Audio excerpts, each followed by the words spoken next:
proteksyon, baka madaling masira. Sa ngipin, dapat may Max Protection din. Max sa alaga ng unique toothpaste. With Max Protect Formula, help stop cavities before they start, while keeping breath fresh. Try unique Maximum Fluoride Protection. Para Max alaga, Max Protektado.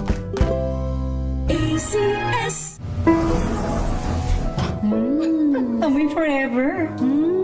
Amoy LQ. Amoy New Cala Berry Blooms. Amoy Cala, amoy good vibes. May nagbago. May arte. May budget. Akala nyo lang yon. So solid. White rose papaya, wow, white rose. White rose papaya, wow, white rose. White rose papaya. May glow up with a white rose papaya. White Rose Papaya. May puti power times 2 kasi may papaya at niacinamide. May shea butter and tea tree oil pa. Kutis sulit ang glow up. Glow up with a white rose papaya. White Rose Papaya. Kutis sulit ang glow up. ACS. Wow, ang saya. Isang barangay na labada, puro mancha pa. Goodbye, pahinga. Mommy, isang laba lang yan sa Pride Bar Blue. May powerful stain-away enzymes na malupit sa dumit mansya. At di masakit sa kamay. Isang laba lang yan. Hello, pahinga. Hello, Pride Bar Blue. ACS. Now we are unboxing MX3 Plus. Plus because it has Garcinia mangostana, plus L-carnitine and CoQ10. Each box contains 30 vegetable capsules. And you can get them in leading drugstores nationwide and online in Shopee, Lazada, and mxvph.com. Mahalagang paalala, ang MX3 Plus ay hindi gamot at hindi dapat gamiting panggamot sa anumang uri ng sakit. Sa puso ng kalikasan, natatangi ang prutas ng mangosteen. Ito ay nagtataglay ng antioxidant compounds na alpha, beta at gamma mangosteen. Ang MX3 capsule ay isang food supplement na gawa sa natural na mangosteen. Ito ay tested and proven to help avoid knee joint pain discomfort para iwas-iwas sa sakit with long-term supplementation 2 capsules daily. MX3 capsule, tunay, natural at orihinal. Mahalagang paalala, ang MX3 capsule ay hindi gamot at hindi dapat gamiting panggamot sa anumang uri ng sakit. Amoy forever. Amoy LQ. Amoy New Cala Berry Blooms. Amoy Cala, amoy good vibes. This portion is brought to you by ACS Manufacturing Corporation, ISO certified, maker of world-class quality Pride detergent. Sa paglipas ng panahon, kasabay nito ang patuloy na ebolusyon ng teknolohiya at isa sa itunuturing na pinakamalaking breakthrough dito ay ang paglaganap ng Artificial Intelligence o AI. Ngunit dahil sa kakayahan nitong tapatan o lamangan ng mga tao sa maraming bagay, marami ang kumakalat ng mga haka-haka tungkol sa tunay na kapasidad nito. Bagay na pinasinungalingan ni Bernard Marr, isang world-renowned futurist. Una, ang AI raw ay matalino, patas at walang bias. Ayon kay Marr, ang katalinuhan ay katangiang likas sa mga buhay na nilalang at ang kakayahan ng AI na makapag-produce ng mga output tulad ng tao ay nakabatay pa rin sa algorithm na gawa rin ng tao. Ito ang dahilan kung bakit hindi masasabi na walang kinikilingan ang AI. Halimbawa na lang sa Amerika, gumagamit sila ng AI para makatulong sa pag-predict ng pattern ng mga krimen, maging sa pagbuo ng mga hatol. Sa katunayan, lumalabas sa pagsusuri ng New York-based journalism entity na ProPublica na mas may pagkiling ang AI sa white people kumpara sa Afro-American population. Dagdag pa nito, nakaspecialize rin ang trabaho ng machines at malayo pa sa realidad na magkaroon ito ng kakayahan na kopyahin ang natural instincts ng isang tao o kung tawagin nila ay General AI.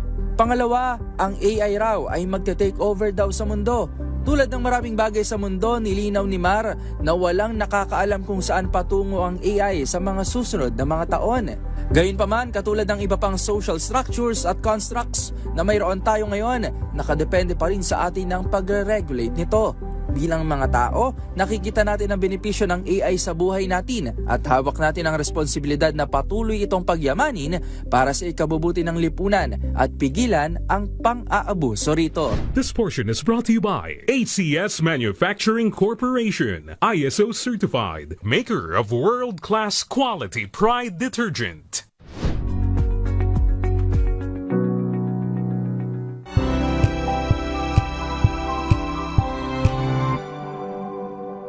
May nagbago. May arte. May budget. Akala nyo lang yon. So solid. White rose papaya, wow, white rose.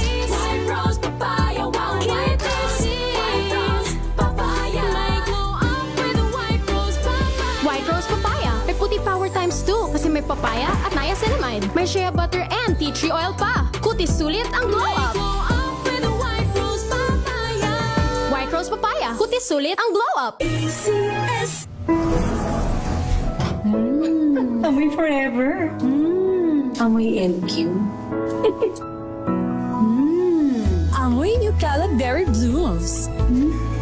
Amoy Cala, amoy good vibes.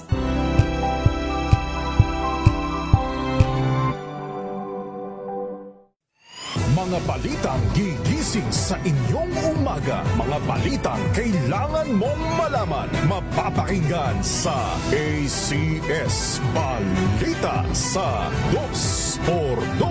Kasama sina Anthony Taberna at Jerry Baha. Lunes hanggang Biyernes.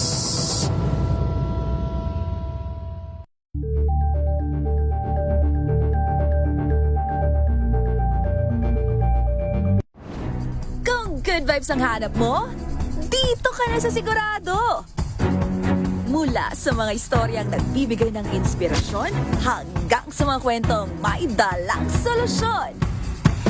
Mga balitang kampagaan ang pakiramdam at papaganda ng araw.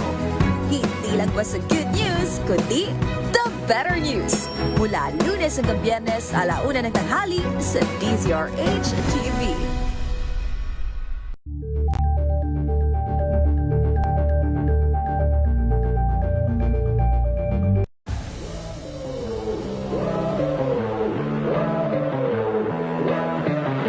Pero biglang, uy, iba na to. Parang, oh my gosh, this is a different level. I think we can get a score, but not the score that we wanted. The one thing sure that I learned is that being patient on poaching the ball. And I see many younger generations playing against their idols. Seeing their smiles, yun yung gusto ko makita sa mga future athletes na nakapaglaro ng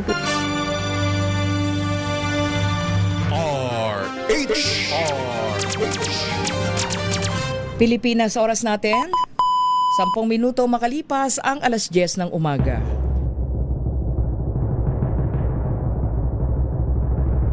And the Golden Dove for Best Public Service Program Host goes to May Binohan, DZRH. Ito na ang 28th KBP Golden Dove Awardee Best Public Service Program Host, ang Wonder Woman ng Public Service.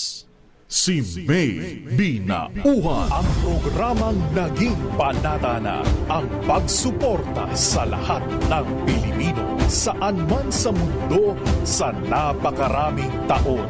Ang programang nakatatak na sa bawat isip at puso ng Pilipino. DZRH Operation Tulong. Kasama ang Wonder Woman ng lahat, si Miss May Binauhan, ang tulungang may kasamang balitaan. Live sa DZRH Radio, DZRH TV at online DZRH Operation Tulong.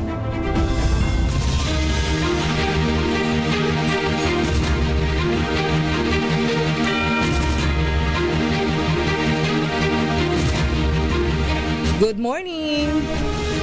Magandang Friday morning! TGIF na naman. Thank God it's Friday. De sa mga walang pasok bukas. Diba? Makaka-relax na naman kayo. Makakapahinga. Ngayon po ay ika-13 na tayo sa buwan ng Pebrero, Besperas ng V-Day, ng Pag-ibig Day, ng Valentine's Day. Tama-tama. Timely yung pag-guest natin sa ating special guest ngayong araw. Mga kaibigan, muli po, samahan niyo po yung lingkod may binauhan dito po sa DZRH Operation Tulong. Siyempre pa una sa Pilipinas, una sa Pilipino. Until 11 o'clock po tayo ng umaga at ngayong umagang ito, mayroon pa rin po tayong pasyenteng sikapin nating matulungan. Taga Moriones, Tondo, Manila. Ayan. Pero pwede natin itong i-refer mamaya sa ating guest. No? Ang ating guest ngayon, ay buti may oras si Director ngayon. Naku, tuwan-tuwa naman tayo. Kasi maraming mga taga Maynila nalapit dito sa atin eh. Actually, kahit hindi taga Maynila, nire-refer natin basta kailangang i-refer. Sabi naman ni Director, ay oo naman, tatanggapin yan. Mga kaibigan, ang aking tinutukoy, unahin na natin para makapagkwentuhan tayo ng mahaba-haba plus yung ating pasyente maya-maya lamang. Ayan, ang ating pong makakakwentuhan ngayong umagang ito ng TGIF. Thank God it's Friday. Walang iba kundi sa... Oo, andyan na, nakikita ko na siya. Kaya samahan niyo po ako ha. Siyempre pa. At hanggang 11 pa naman tayo. Ang director po ng Manila Health Department at hawak na niya ngayon yung mga ospital sa lungsod ng Maynila. Pagdating naman kasi sa serbisyo, talaga naman ng doktora. Grabe! Doktora Grace Padilla, magandang umaga ma'am. Good morning. Hi, Ma'am May. Good morning sa inyong lahat at sa mga nakikinig at nanonood po sa inyong programa.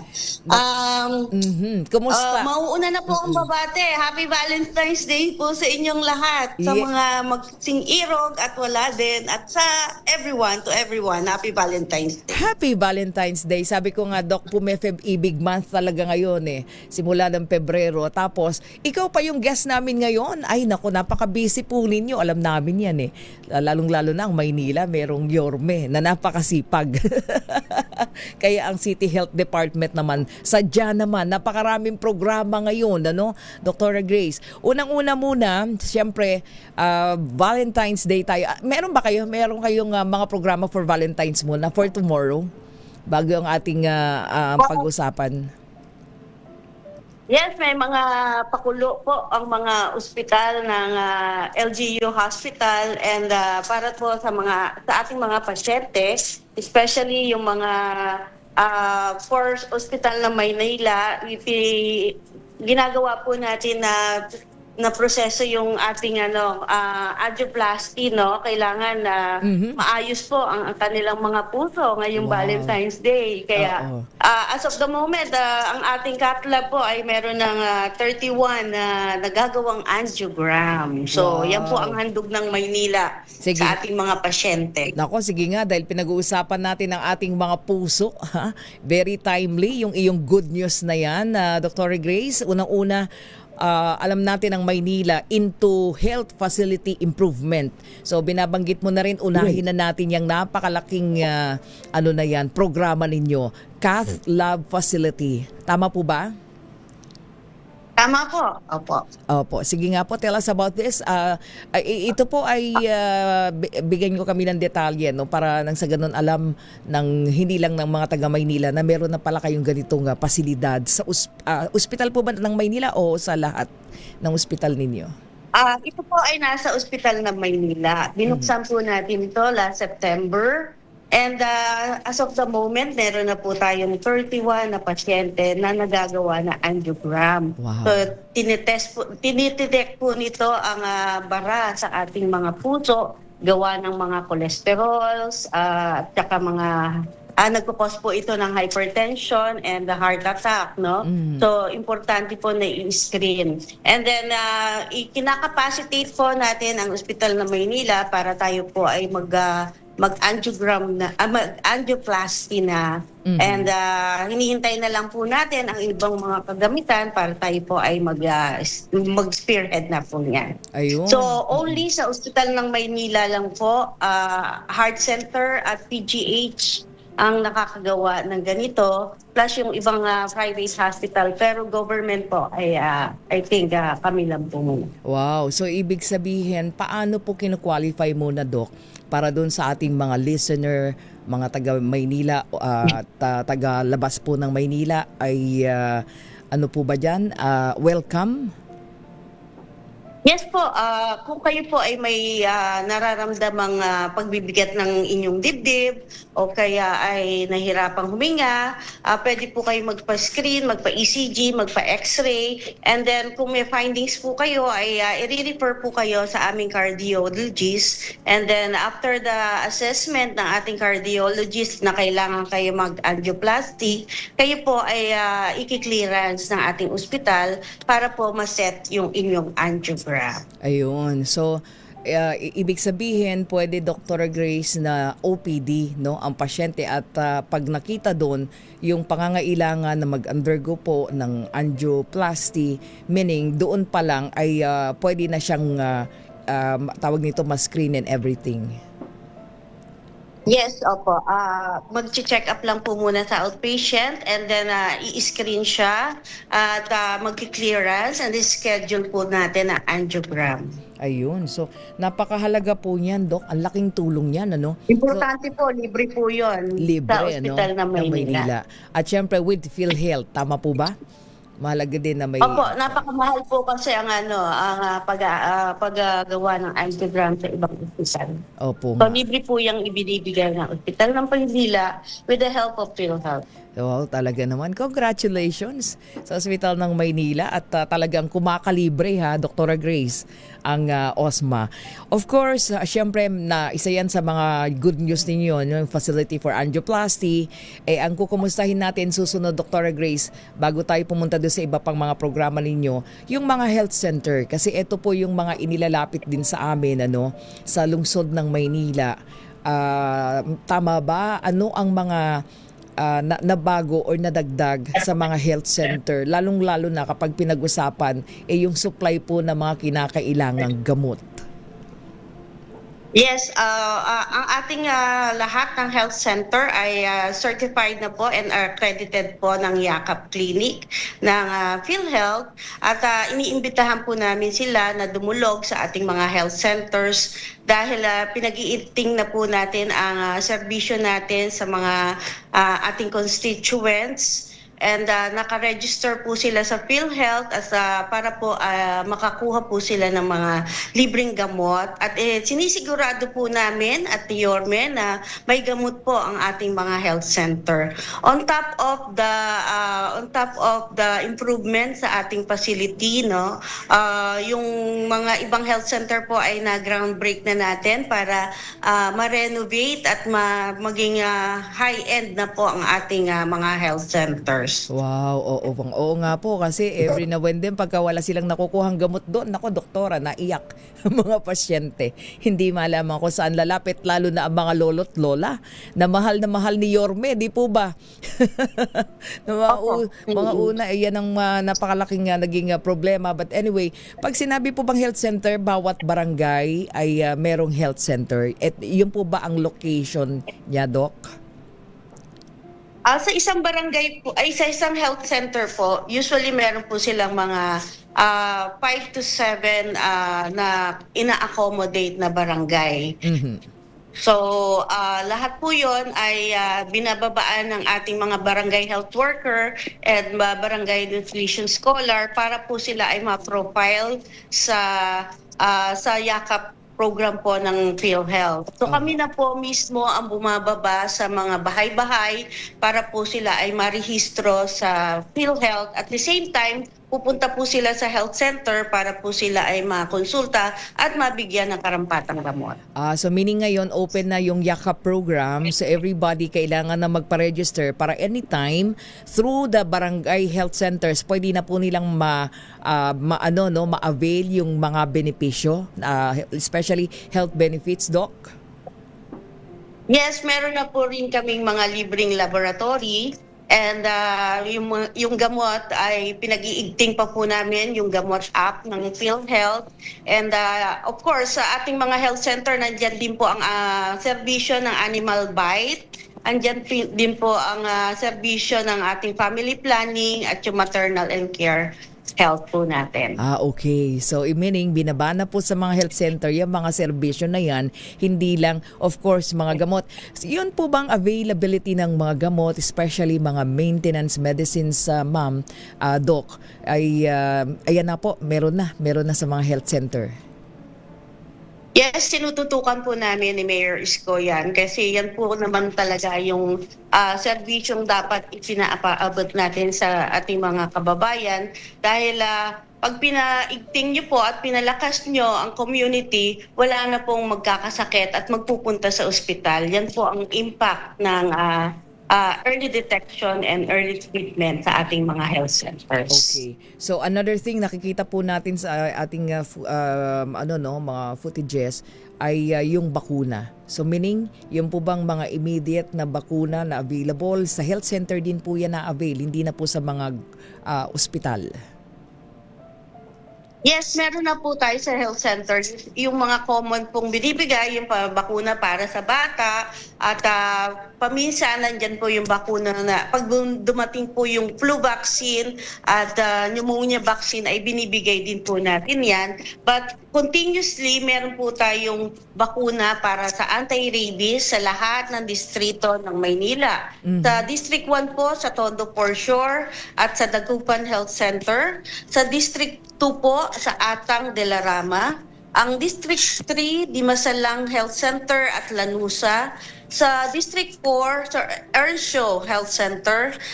District 5 sa Central, dito ho sa City Hall, meron din tayo. At sa Icasiano Health Center. At sa District 6 po, Esperanza Health Center. So tatawid lang po kayo sa bahay nyo o sa pinakamalapit na health center sa inyo, pwede nyo nang ma-avail ng mga serbisyong ito.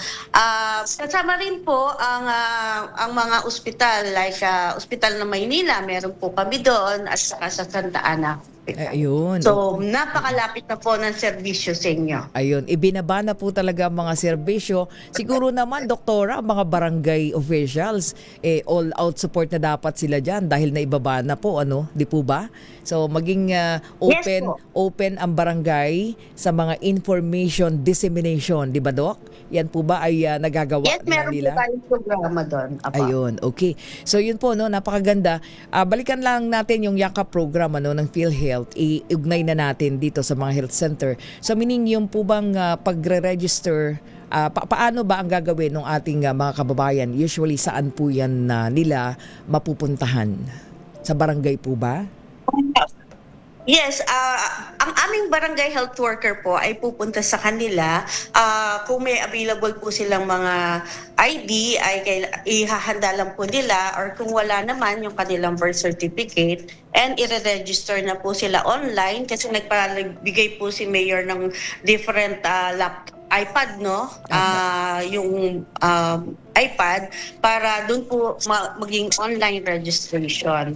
And then in-health screening assessment po sila, meaning itatanong kung ano yung sakit nila, iba blood pressure sila, yun po yung health screening assessment, at iimbitahin po silang magtungo sa pinakamalapit na health center para mabigyan po sila ng mga gamot at kung anong serbisyo ang kailangan nila. Ayun, opo. At meron po yung ID na, di ba, Director?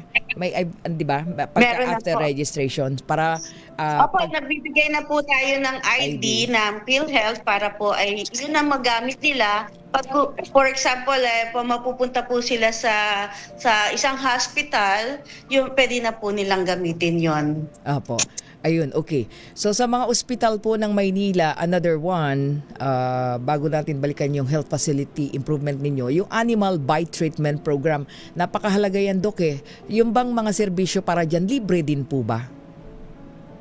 Yes, at no cost po yan sa City of Manila. Aha. Po. Libre po. Lahat po ng serbisyo natin sa health center ay libre po. Okay. Kaya kayo po ay inaanyayahan namin pumunta sa iba't ibang health center po ng Maynila. Okay. Animal bite treatment, makikita yan sa ospital ng Maynila. Ang laki niyan, Dok eh. Pagpasok mo dun sa compound, nandun na eh, di ba? So, ganun kalaki yung tawag nito, yung pagtingin, ano? Lalong-lalo na kasi pag dati, nahihirapan pa tayo kung saan pa tumatakbo, Doktora Grace, di po ba? Pero ngayon, Opo, isang malaking ano din niya na Ma'am May, tulong po sa national government sa San Lazaro. Opo. Kasi kinol po ng attention namin na sana tulungan sila dahil napakadami po nilang pasyenteng pumupunta doon. So pinag-igting po namin dito sa Manila ang Animal Bite Treatment Center para madali ang serbisyo para sa mga Manileño. Yun. At non-Manileño. Opo. Okay. And another thing, any other program? Tama po ba yung DOTS? Ito, isa rin tong malaking kaya dapat wala nang dahilan para hindi magamot ang mga tuberculosis Director. Malaki ba ang cases pa natin sa ganyan? At talagang itong programa ay kailangang tumutok?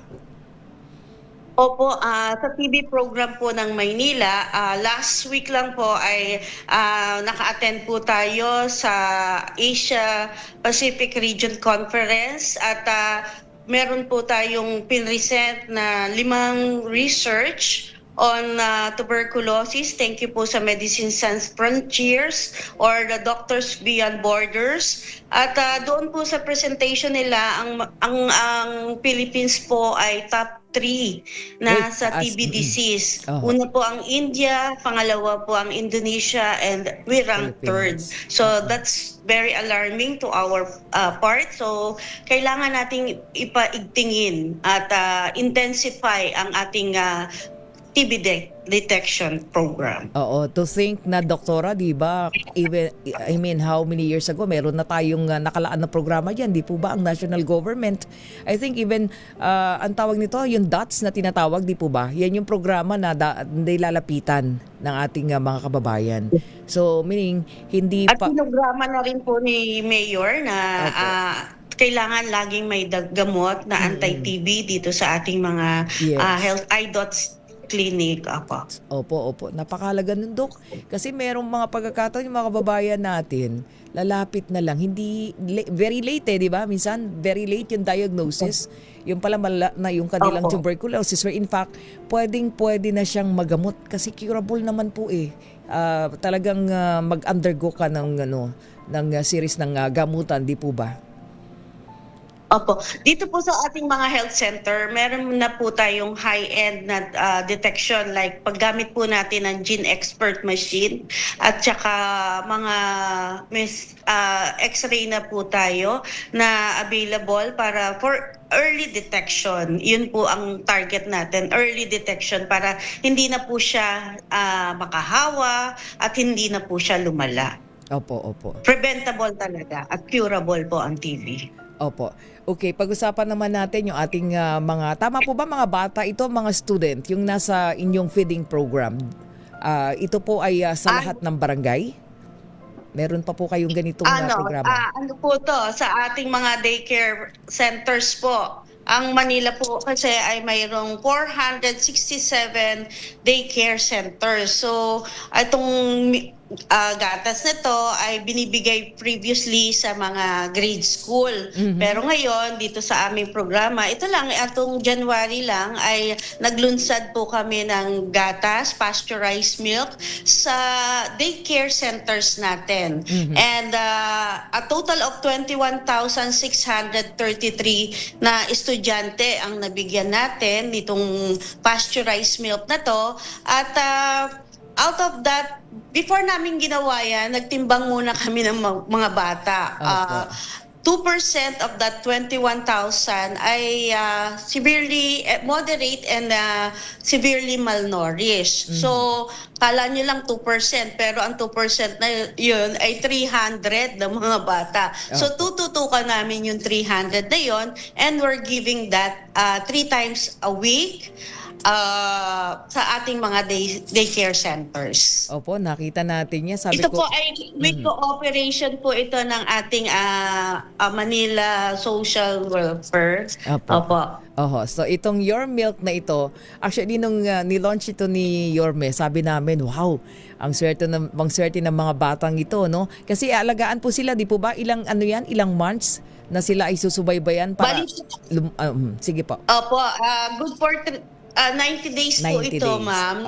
3 months. Okay. Papa. So nakasubaybay ang health center, no, sa mga batang umiinom ng gatas na 'yan. Opo, tuwang-tuwa nga po yung mga bata kasi una, first time nilang uminom ng gatas. Pangalawa, talagang masarap po ang gatas ito. At based on our nutritional content naman, mataas po ang calcium content natin dito para to sa pag-improve ng kanilang paglaki at saka brain development din nila, pampapatibay ng buto nila at saka yung ipin. And it also acts as antioxidants. And since pasteurized po siya, mataas din po pala to sa vitamin A at ang caloric intake nito ay 145 kilocalorie, meaning good supplement po sa kanilang mga growing needs. Kasi alam nyo naman itong mga batang to malilikot, no? At saka pihikan, kumain, mga picky eater. So this is a good supplement for them. Yun po, meron po tayong 3 proseso ng milk, no? Isang pasteurized, isang sterilized, at yung nabibili natin na ultra high temperature. So ito pong pasteurized, meaning meron po itong high temperatures in shorter period of time, meaning 72 degree ang pinoprocess in 15 seconds.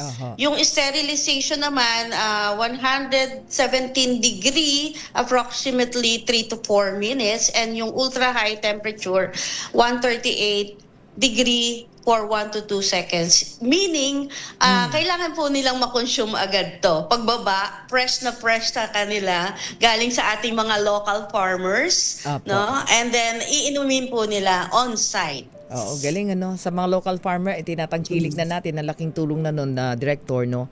Tapos sa mga batang ito. So, kumusta ngayon? Medyo ilang weeks na sila di po ba? Kumusta ang timbang ng mga batang ito at yung kanilang lakas, director? Yes. Yes. Yes po, ano po sila, excited, and then medyo po sila ng pagtimbang uli ng second month, and then yung third month, every month po tinitimbang natin sila. So hindi pa naman natin makikita yung kanilang increase in their weight agad-agad, but yung kanilang well-being ay improve at less na yung sickness nila. Wow. Konti ang magkakasakit sa kanila. Iyon ang maganda. So ngayon medyo na less, kasi lalong-lalo na yung mga malnourished, di ba, Director? Yan ang target niyan, mga malnourished na bata. Wow, ganda. Okay, so isa yun sa napakalaking programa po ninyo, lalo na sa mga daycare students. Pag-usapan natin, yung ano pong clean up drive ang isinasagawa niyong programa ngayon? Ito po ba for the hospitals or for the city of Manila? Actually, since umupo si Mayor, nasa executive order number 3 niya yan, every Saturday is clean up drive. So, lahat po ng departamento ng City of Manila, pati mga barangay po, ay ini-encourage na maglinis ng kanilang surroundings, para po, syempre, yung pagbabaha, maiwasan, yung dengue, maiwasan din kasi all year round na po kasi ang dengue din, di ba? Opo. Yun, napakahalaga po niyan, Una-una, meron ng Nipah virus, Doc, di ba? Nagkaroon tayo ng case sa Manila ng Nipah virus, di naman? Actually, I think mga 2014 po, may case tayo, but na-control naman po siya. Po. So, meron na tayo Pero sa ngayon po, wala po sa Manila. Zero. Pero ano pong programa ang inyo pong inihanda para nang sa ganun wala tayong case ng Nipah? Kasi, Director, nandiyan pa rin yung banta niyan, di po ba? Yes, like COVID po, di ba? Yung information dissemination is very important. Ito po ay nakukuha sa mga kinain na prutas ng ating mga bats. No? Pag na-contaminate po nila yon, doon po nakukuha yung Nipah virus kung kakainin po ng tao or kakainin ng hayop. So, ang symptoms naman nito ay the same lang din, fever, body ache, at saka nagkukos po ito ng neurological or seizures. So, yun po. So, nakabantay ang ating mga health, tawag nito, mga health workers natin. Opo. Ang protocol lang naman po nito ay hand washing and then isolate yourself or wag kayo pupunta dun sa may mga bat-infested area. And of course, yung mga hand washing din. Apo. Okay, Director, saglit lang po ha at tuloy-tuloy yung ating pong kwentuhan. Sandaling-sandali lang po. At pag-usapan naman natin ang pamantasan ng lungsod ng Maynila. Meron na rin para tayong health facility doon, Director? Sige po. Sandali lamang po. 38 minuto makalipas po ang 10:00 ng umaga. Ang oras na yan ay Reach!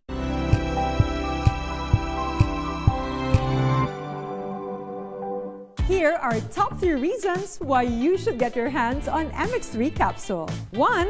It has alpha, beta, and gamma mangosteen. 2. It's cholesterol and fat-free. 3. MX3 is proudly Pinoy made and has garnered multiple international awards. So what are you waiting for? Dito ako sa tested and proven ko na. MX3, dito ako bilib. Mahalagang paalala, ang MX3 capsule ay hindi gamot at hindi dapat gamiting panggamot sa anumang uri ng sakit. Hello, Washi! Laundry day na naman! Yay! Anong meron? Mancha ng chocolate, putik, may libag pa! Kaya natin yan! With Pride Washing Machine Detergent, may triple stain-away formula. Tanggal ang makapit, madikit, at madupit na dumit mancha. Kaya easy-easy ang labada. Mula noon hanggang ngayon! All you need is pride. All you need is pride. ACS. NBC Milliones. NBC Milliones. Mamimigay na naman kami dito sa MBC ng 1 million pesos! Sa isang malinis na papel, ilagay ang iyong name, age, address, phone number at pirmahan. Ipasok sa loob ng isang white legal-sized envelope. Kalakip ang alinman sa mga required proof of purchase o POP. At sa labas ng envelope, ilagay ang NBC Milliones 2026, ang POP na ginamit at ang MBC station na iyong sasalihan. Ihulog ang iyong entry sa mga drop boxes na matatagpuan sa MBC station sa inyong lugar. DZRH, Love Radio, Yes FM, Easy Rock, Aksyon Radio. Pagkakataon na manalo ng hanggang 1 million pesos sa Grand Draw at libo-libo pa in cash prizes sa 10 weekly draws sa mga MBC stations nationwide. Dito sa MBC Milliones 2026. Sali na! MBC Milliones is brought to you by Pride Detergent, Smart Dishwashing, Shield Bath Soap, Unique Toothpaste, White Rose, Charm Fabcon, Star Wax Floor Wax, San Miguel Pale Pilsen. See posters or visit our Facebook page for more details. Promo period is from January 10 to March 27, 2026. DTI Fair Trade Permit number FTEB 244864, series of 2025. Drink responsibly. Amoy forever. Amoy LQ. Amoy New Cala Berry Blooms. Amoy kala, amoy good vibes.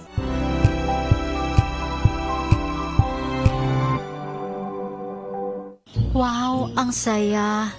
Isang barangay na labada, puro mancha pa. Goodbye, pahinga. Mommy, isang laba lang yan sa Pride Bar Blue. May powerful stain-away enzymes na malupit sa dunit mansya. At di masakit sa kamay. Isang labalang yan. Hello, pahinga! Hello, Pride for Blue. ACS.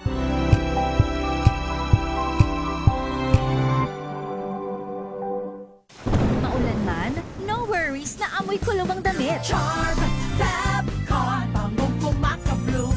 Tanggal amoy kulog sa bango ng charm. Kaya gamit ko, Charm Fabcon with Bloom Fresh technology. Kills 99.9% of kulob-causing bacteria.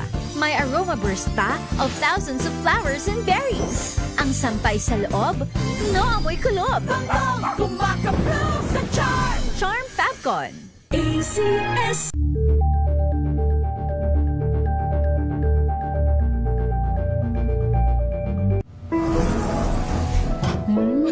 Amoy forever. Amoy LQ.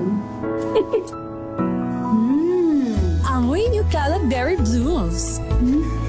Amoy Cala, amoy good vibes.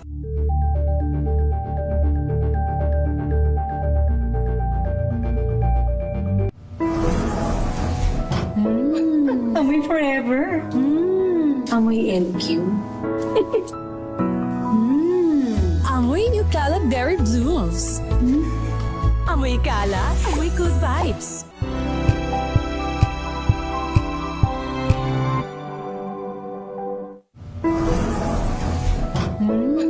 Amoy forever. Amoy LQ. Amoy New Cala Berry Blooms. Amoy Cala, amoy good vibes.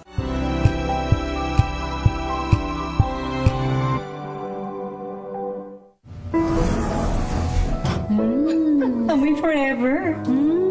Amoy LQ. Amoy New Cala Berry Blooms. Amoy Cala, amoy good vibes.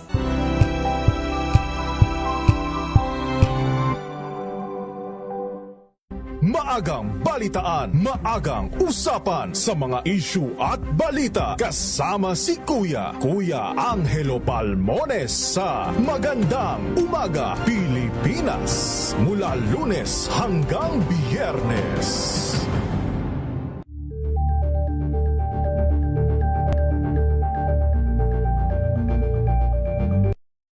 Got you covered. From the hottest hits, exclusive interviews, kilig to the bones fan meet experience, and hataw performances of your favorite stars. Saturdays, 12 noon, dito lang sa DZRH TV.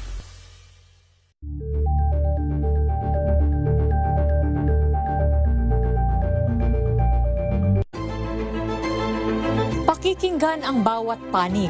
When you fight for justice, think about the queer people. Kung hindi kami magkukwento, sino ang magkukwento para sa amin? Ang mga panawagan, ipababatid. Hindi talaga ito masusing pinag-aralan ng gobyerno. The women who are beaten and abused. It's time to listen to their voices. Tunghayan ang iba't ibang boses, mga kwento mula sa iba't ibang anggulo. Dito lang sa Point of View. Mapapanood tuwing linggo, alas 12 ng tanghali sa DZRH TV.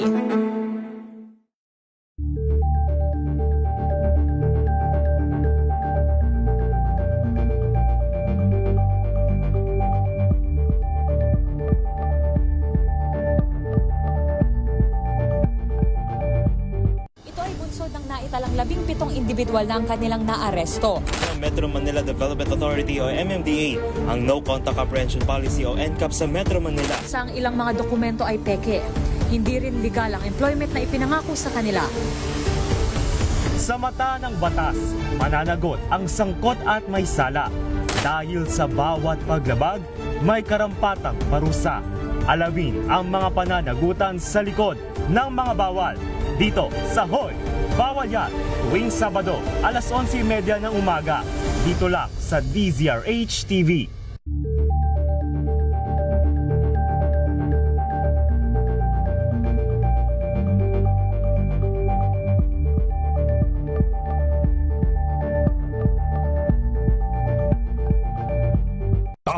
Samantalang Anthony Taberna at Jerry Baha ang gigising sa inyong umaga dahil lalatay ang humahagupit na diskusyon at komentaryo Lunes hanggang Biyernes sa 2x2.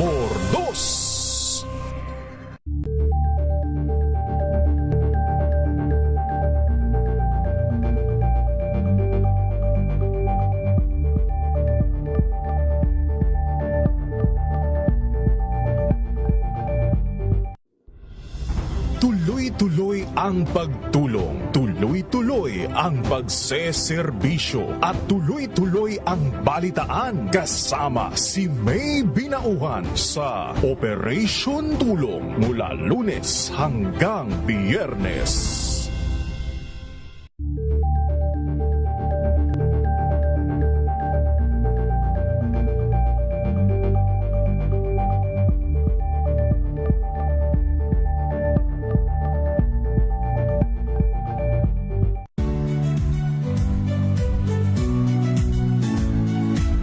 Magandang araw mga kaibigan. Ito po ang inyong balerina ng bayan, si Lisa Makuha Elizalde, na nag-aanyaya sa inyong samahan kami at ang aming mga espesyal na panauhin para sa kalahating oras ng masayang kwentuhan sa aming programang Art to Art, kung saan ang usapang sining at kultura ay para sa lahat.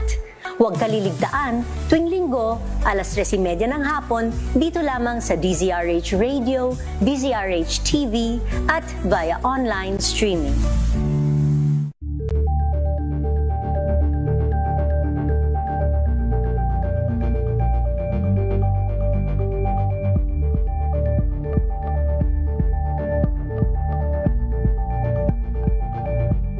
Curious ka ba sa maraming bagay? Kami na ang bahala dyan. Aalamin, tutuklasin at bibigyang linaw namin ang mga katanungang bumabagabag sa inyong isipan. Sa programa kung saan ang bawat sagot ay galing lamang sa mga eksperto. Ang Expert's Opinion, tuwing linggo alas 3 ng hapon, dito lang sa DZRH TV.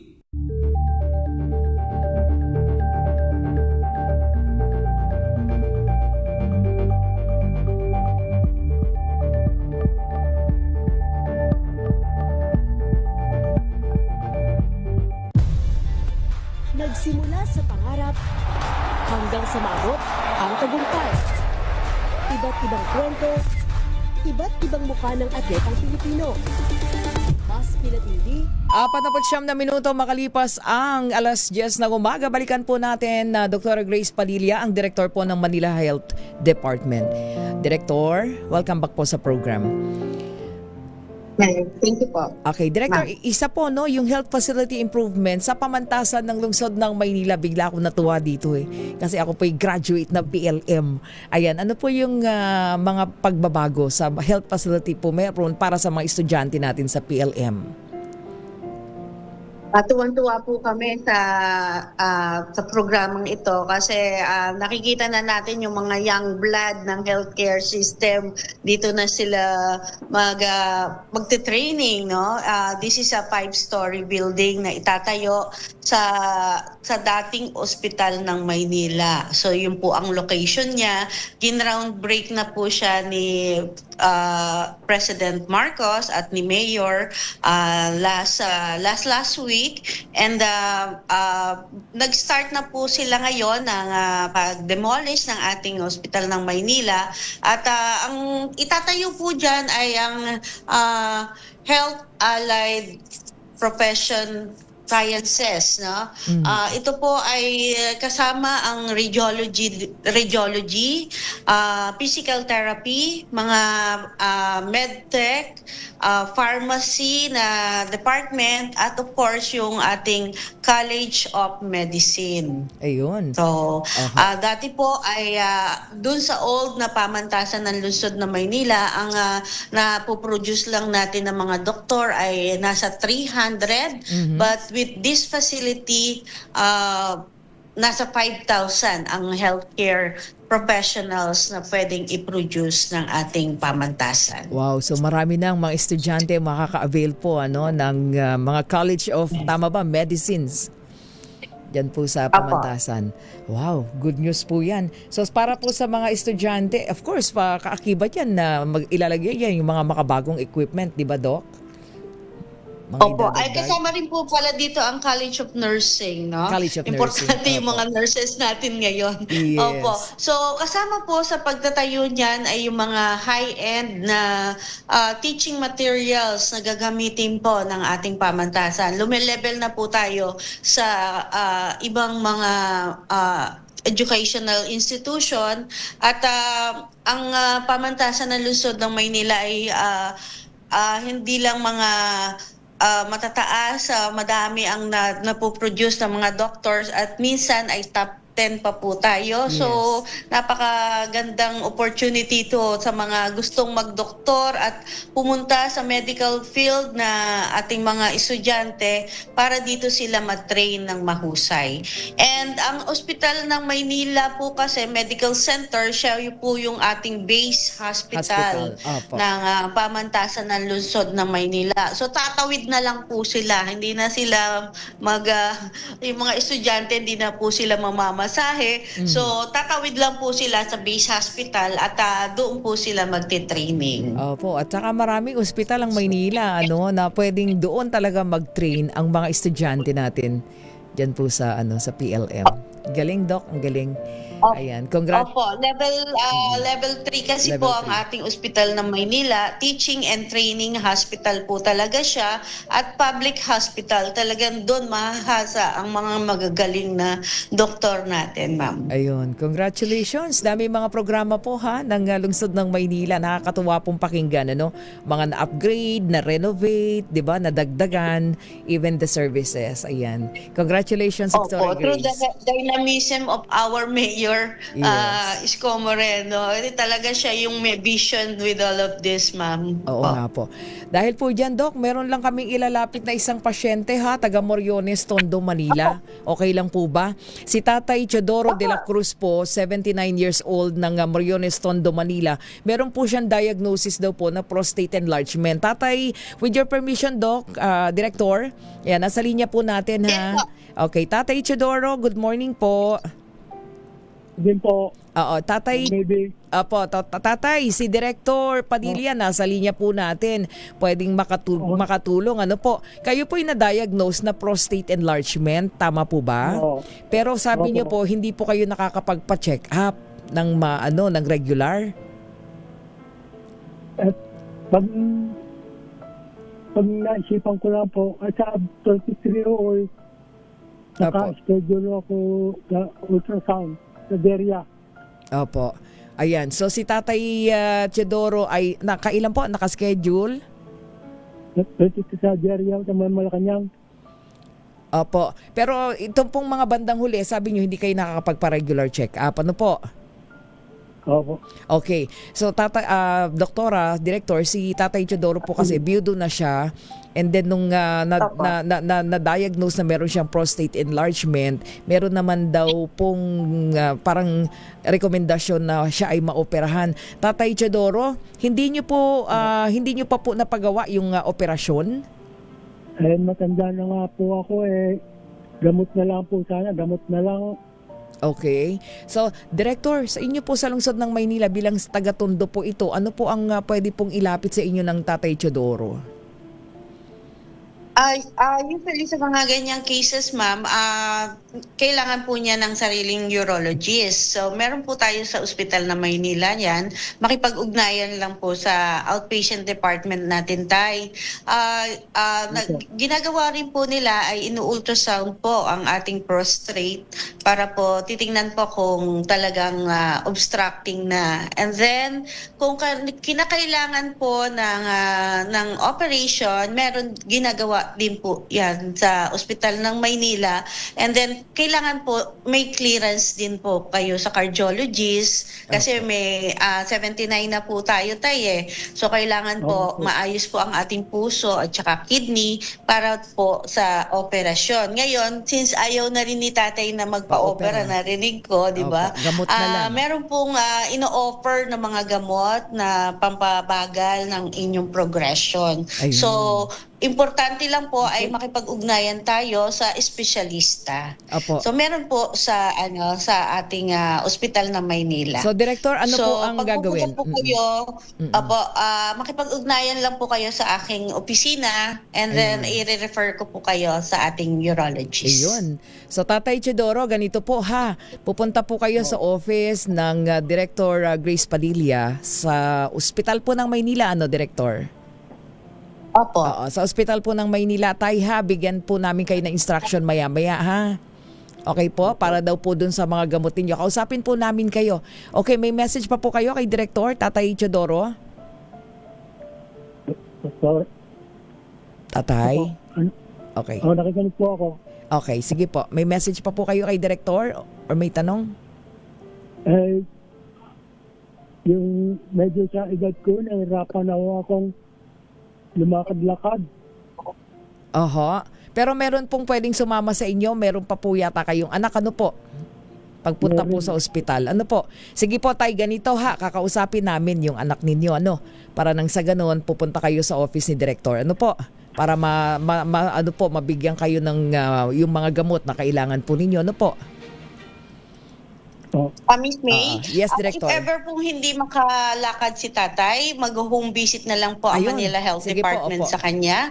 Kukunin ko na lang po ang inyong address, Tay, para ma-home Ayun. visit po kayo dyan. At kung ano po yung pangangailangan nyo, titingnan po natin at mabigyan po kayo. Ayun, Tatay. Baka mahirapan po kasi siyang pumunta ng Oo nga ospital po. ng Maynila. Tama po ba, Tay? Nasa Tondo po kayo? Oo. Oo, Director, ang address po niya 1257 Asuncion Street, Moriones, Tondo, Manila. Ayun po. Noted po. Ayan, okay. So, Tatay, standby ka lang ha. Kausapin lang namin si Director. Director, ayan, so ganun po ang gagawin namin, bigyan din namin ng instructions ang Tatay Chidoro. Ano po? Okay, Director, maraming salamat po ha. Thank you so much. And of course, natutuwa kami at napakaganda po ng mga programa ng Maynila pagdating sa usaping kalusugan. Thank you very much din sa opportunity, Miss May, at pag-iigtingin pa po natin ang programa pangkalusugan sa lungsod ng Maynila. At rest assured that in our own little way, makatulong kami. At kung meron kayo i-refer sa amin na kaya naman namin, ay welcome po kayo lagi sa Ospital ng Maynila. Maraming salamat, Director. Thank you so much. Magandang umaga po. Ayun, nagbigay ng oras sa atin ngayon ng Director Grace Padilla. Dami natin referral sa kanila. Mga kaibigan, ang Director po ng Manila Health Department, Dr. Grace Padilla. Babalik po tayo.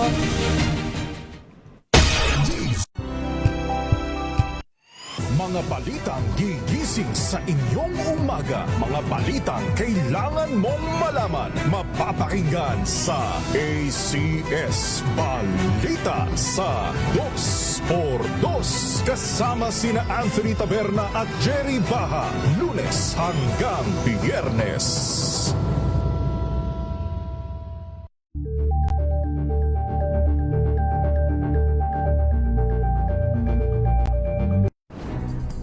Good vibes ang hanap mo? Dito ka na sa Sigurado! Mula sa mga istoryang nagbibigay ng inspirasyon hanggang sa mga kwentong may dalang solusyon. Mga balitang pampagaan ang pakiramdam at pampaganda ng araw. Hindi lang ba sa good news, kundi the better news. Mula Lunes hanggang Biyernes, 1:00 ng tanghali sa DZRH TV.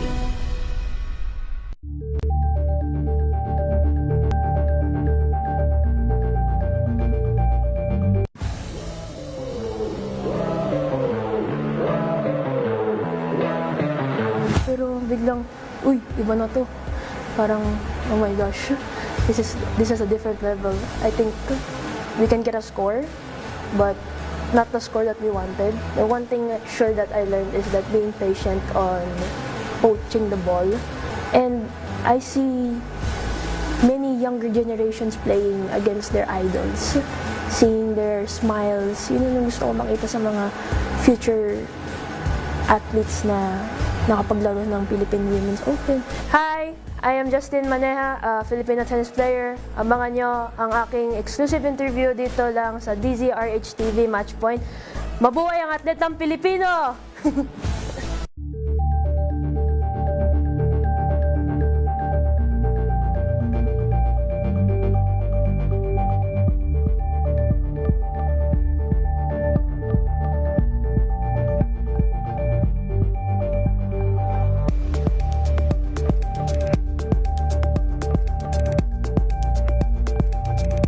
Abangan this Valentine's Day. Ako po si Nicole Yala. At ako naman si Chris Chuper. And you are watching Scene Zone.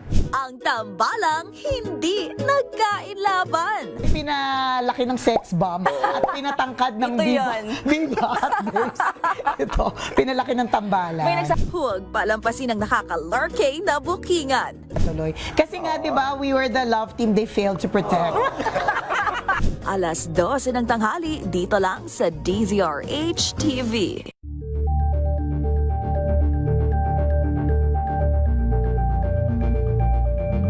Maagang balitaan, maagang usapan sa mga issue at balita. Kasama si Kuya Angelo Palmone. RH DZRH Operation Tulong. Of course, maraming salamat ulit Dr.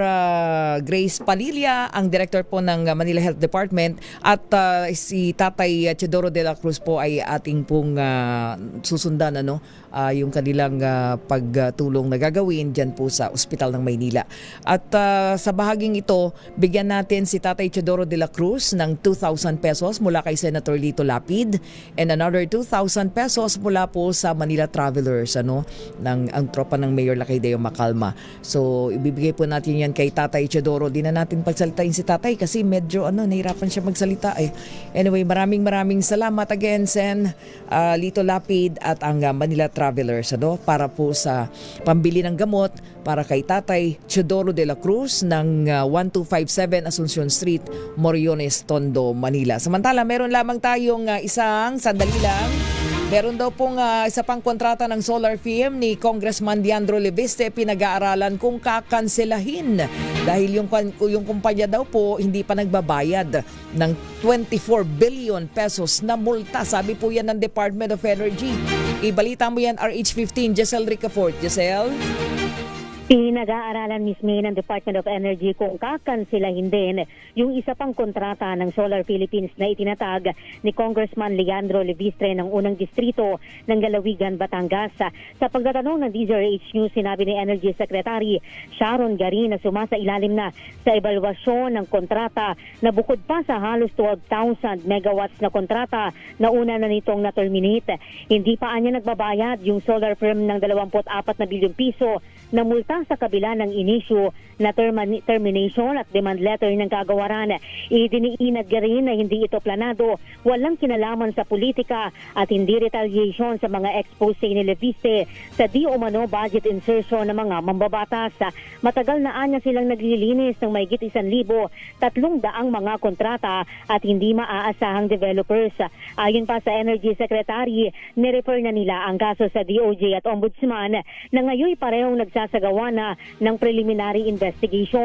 Nagsabtina na anya mga ito ng mga dokumento na makatutulong sa pagtukoy ng mga violation ng solar firm. Pakinggan natin. There's one more that we are evaluating and I'm waiting for the bureaus to do their assessment. Di ko kasi alam ko anong status because it's the bureau that takes charge of that, legal, technical, and financial that will assess kung terminate or not to terminate. Not yet. We've issued termination letters and demand letters also, and so far walang bayad. So since there was no compliance with our demand, then we have forwarded the issue to the Ombudsman and to the DOJ also. Ito si Giselle Ricafort para sa DZRH, una sa Pilipinas, una sa Pilipinas. Maraming salamat, Giselle Ricafort. Pansamantala po tayo magpapaalam. Muli ang inyong lingkod may binauhan. Siyempre pa una sa Pilipinas, una sa Pilipino. Maraming salamat sa ating EP, Rina Pearl Hesoro. Babalik po ako mamaya alas 3 hanggang alas 4 ng hapon sa Public Service Hour. Susunod na po, inabangan yung drama Love Story, Ikaw Lamang sa Buhay Ko.